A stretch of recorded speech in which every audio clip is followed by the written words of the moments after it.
মধ্যপ্রদেশের ভোপাল শহরে গুফা মন্দিরে এসেছি। এটা হচ্ছে সংকটমোচন মন্দির।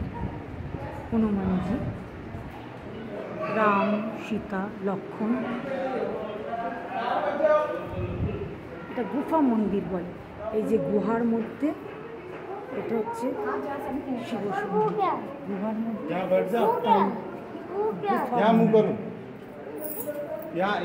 জয় শিব সুন্দর গুহার মধ্যে, তাই এই মন্দিরটাকে গুফা মন্দির বলে।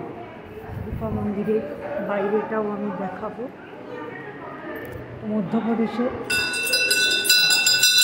ভোপাল শহরে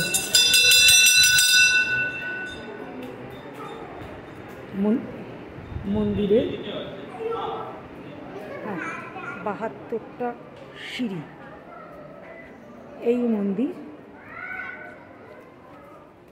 মন্দিরে এই যে 72টা সিঁড়ি দিয়ে ওপরে উঠতে হয়। আর এই মন্দিরের চূড়া, ওই ওপরে মন্দিরের চূড়া, ওপরে জয় শ্রীরাম লেখা আছে। এই মন্দিরের চূড়া এই মন্দির বিখ্যাত। ওইদিকে যে সিঁড়ি উঠে গেছে, ওইদিকে আর একটা মন্দির আছে।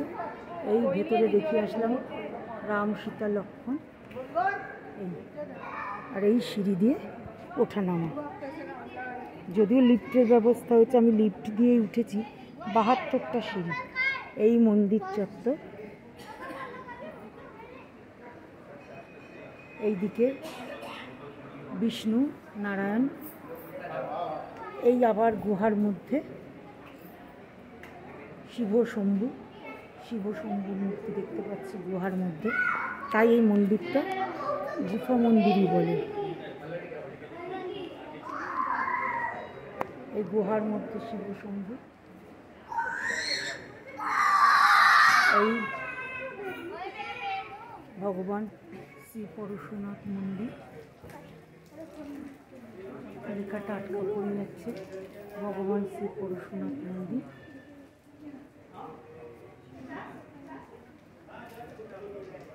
এই সমস্ত মন্দিরের চত্বর। এই আমি বাবিন গুহার ভেতর নামছে। পাশে রাখো। ওই দিকেও আর একটা আছে, ওই দিকে এখন আর যেতে পারলাম না। গুফা মন্দির মধ্যপ্রদেশের ভোপাল শহরে।